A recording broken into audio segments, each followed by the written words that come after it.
Antes de empezar este episodio te invitamos a que veas los anteriores y te suscribas a nuestro canal. Telepatía peronista. La comunidad organizada, Juan Perón. 8. Los valores normales han de compensar las euforias de las luchas y las conquistas y oponer un muro infranqueable al desorden.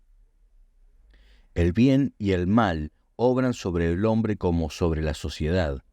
De lo individual a lo colectivo, sus momentos oscilan entre arrebatos místicos y paroxismos pavorosos. Una postura moral procedente de un fondo religioso sólido o de una refinada educación ética intenta estipular los límites entre posibles y tentadores extremos. El hombre, en la gracia, tiende a la introversión como tiende a la extraversión en la prepotencia. La duda y la soberbia son los extremos máximos de esa oscilación, producida en ausencia de medidas suficientes. La ciencia puede resolver en la abstracción los problemas, partiendo de premisas igualmente abstractas, pero en la vida de las comunidades los efectos de esas oscilaciones suelen ser muy otros. Cuando un pueblo se aproxima a un momento grave, sus cerebros de primera fila se preguntan si el ánimo estará debidamente preparado para las horas que se avecinan. Pues bien, es forzoso plantearse la misma pregunta cuando se trata de llevar a la humanidad a una edad mejor. Incumbe a la política ganar derechos, ganar justicia y elevar los niveles de la existencia, pero es menester de otras fuerzas. Es preciso que los valores morales creen un clima de virtud humana apto para compensar en todo momento, junto a lo conquistado, lo debido. En ese aspecto la virtud reafirma su sentido de eficacia. No será solo el heroísmo continuo de las prescripciones litúrgicas, es un estilo de vida que nos permite decir de un hombre que ha cumplido virilmente los imperativos personales y públicos, dio quien estaba obligado a dar y podía hacerlo, y cumplió el que estaba obligado a cumplir. Esa virtud no ciega los caminos de la lucha, no obstaculiza el avance del progreso, no condena las sagradas rebeldías, pero opone un muro infranqueable al desorden. 9. El amor entre los hombres habría conseguido mejores frutos en menos tiempo del que ha costado a la humanidad la siembra del rencor. Necesariamente ha debido ser larga la época de la revolución social a la que caracterizó un adusto senio. Todavía no puede considerársela realizada, pero es preciso que aquella interpretación de la virtud socrática esparza, junto a la conciencia de la dignidad humana, otra clase de valores. Junto al imperativo categórico kantiano se ofrece al mundo un campo ilimitado. Obra en todo momento como si las máximas de tu conducta particular debieran convertirse en leyes generales.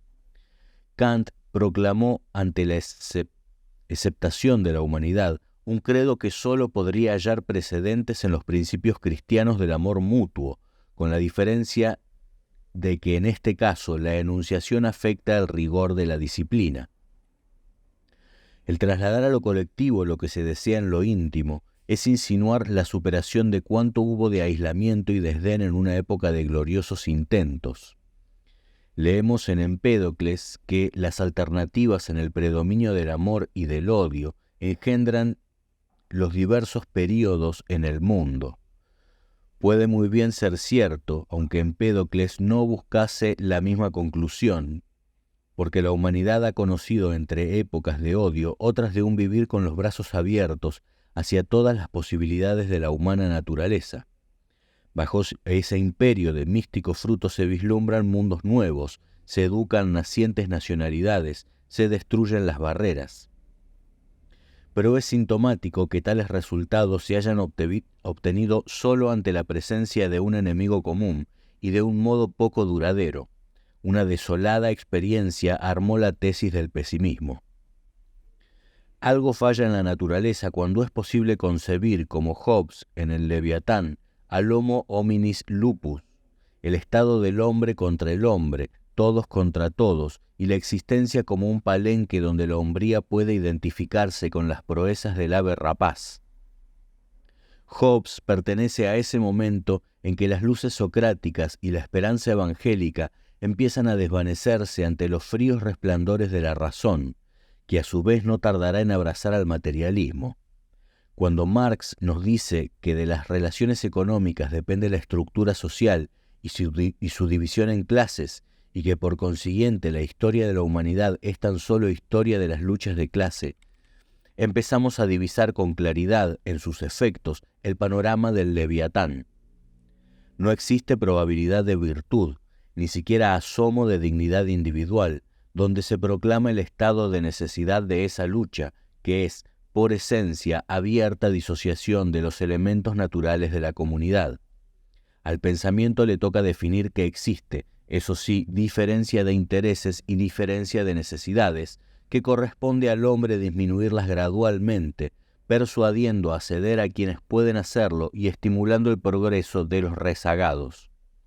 Pero esa operación en la que la sociedad lleva ocupada con dolorosas vicisitudes más de un siglo, no necesita del grito ronco y de la amenaza y mucho menos de la sangre para rendir los apetecidos resultados.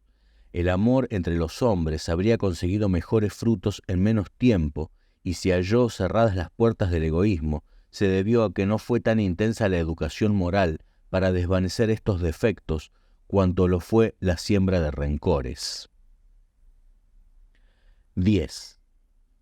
El grado ético alcanzado por un pueblo imprime rumbo al progreso, crea el orden y asegura el uso feliz de la libertad. Esa virtud nos sitúa de plano en el campo de lo ético. La actitud se enfrenta con el mundo exterior. Se trata de ver hasta qué punto es susceptible de perfeccionar los módulos de la propia existencia. Aristóteles nos dice: el hombre es un ser ordenado para la convivencia social. El bien supremo no se realiza, por consiguiente, en la vida individual humana, sino en el organismo superindividual del Estado. La ética culmina en la política. El proceso aristotélico nos llevó a un punto más alejado del proyectado. Deseamos referirnos solo a la imposición de la convivencia sobre las proyecciones de la actitud individual. Nuestra virtud no será perfecta hasta ser complementada por esa ética que mide los valores personales.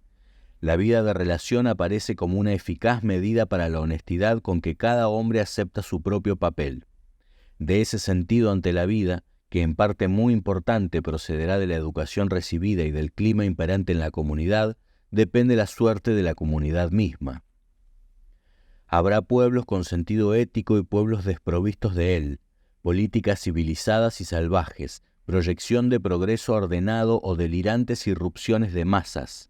La diferencia que media entre extraer provechosos resultados de una victoria social o anegarla en el desorden corresponde a la dosis de la ética poseída. Tales dosis caracterizan los diversos períodos de la historia, hacen glorioso el triunfo y soportable el fracaso, atenúan las calamidades, prestan fuerzas de reserva. El progreso está, por lo demás, en absoluta relación de dependencia con el grado ético alcanzado, establece la moral de las leyes y puede interpretarlas sabiamente. Para la vida pública esto significa el orden, la acción y el uso feliz de la libertad. Permítaseme decir que la libertad posee carta de naturaleza en los pueblos que poseen una ética, y es transeúnte ocasional donde esa ética falta. Santo Tomás dice: la libertad de la voluntad es un supuesto de toda moral, solamente las acciones libres derivadas de una reflexión racional son morales. Es cierto que solo esas acciones pueden alcanzar el calificativo de morales cuando se han producido con arreglo a ciertos requisitos.